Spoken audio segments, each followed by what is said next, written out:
मी दिनांक 18 एप्रिलला काश्मीर टूरसाठी इथे श्रीनगरला पोहोचलो होतो 18ला. 3 दिवसाचा आमचा सोनमार्ग, गुलमार्ग व श्रीनगरचा टूर संपवून परवा रात्री आम्ही पहलगामला आलो.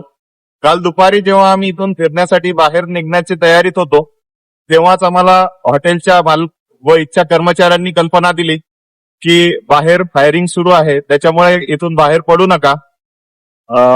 त्यानंतर आम्ही टीव्हीवर व इतर ठिकाणी बातम्या बघितल्या. प्रकरणाची गंभीरता कळाली. त्याच्यामुळे आता इथे फिरण्याचा किंवा थांबण्याचा आमचा उत्साह मावळलेला आहे. आम्हाला त्वरित इथून बाहेर निघायचं आहे.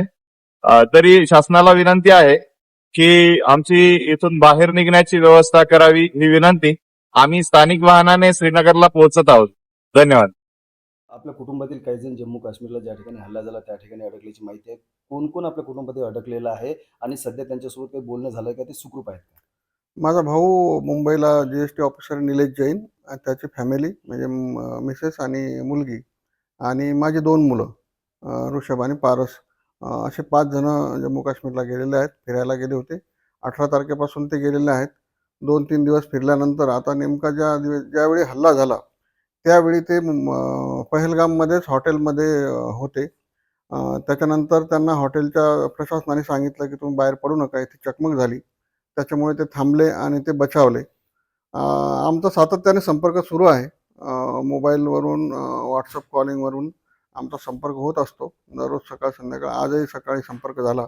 आता ते तातडीने सर्व पूर्ण फिरण्याचे सगळे प्रोग्राम रद्द करून आता श्रीनगरला येऊन थांबणार आणि श्रीनगरहून मुंबईला फ्लाईटने यायची त्यांची तयारी सुरू आहे.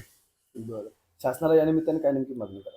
शासनाने महाराष्ट्रातील पर्यटक मोठ्या संख्येने जम्मू काश्मीरमध्ये, श्रीनगरमध्ये, त्या भागामध्ये आहेत.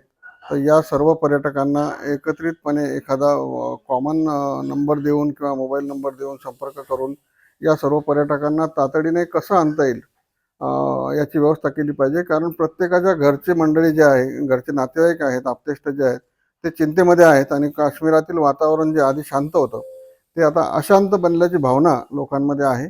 तरी त्यांना तातडीने परत आणण्याची व्यवस्था शासनाने केली पाहिजे. फिरायला जाण्याच्या अगोदर ती चर्चा झाली होती की जम्मू काश्मीरला आपण या ठिकाणी फिरायला जाणार आहोत, कशी चर्चा झाली? नाही, गेल्या 2-3 वर्षापासून फिरायला जाण्याचं प्लॅनिंग होतं, म्हणजे आमच्या सर्वांचंच होतं.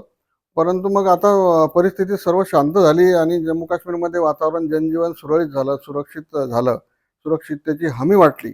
म्हणून यावर्षी त्यांनी प्लॅन केला आणि यावर्षी त्यांना पाठवलं. मी माझ्या मुलांना पाठवलं आणि गेल्या 2-3 वर्षापासूनची जी इच्छा होती ती त्यांची यावर्षी पूर्ण झाली. परंतु या अत्यंत भ्याड अशा हल्ल्यामुळे या त्यांच्या आनंदामध्ये विरजन पडलेलं आहे आणि सर्वच कुटुंबीय त्या निमित्ताने चिंतातूर झालेले आहेत आणि एक प्रकारची भीतीचं वातावरण आता पुन्हा एकदा तयार झालेलं आहे.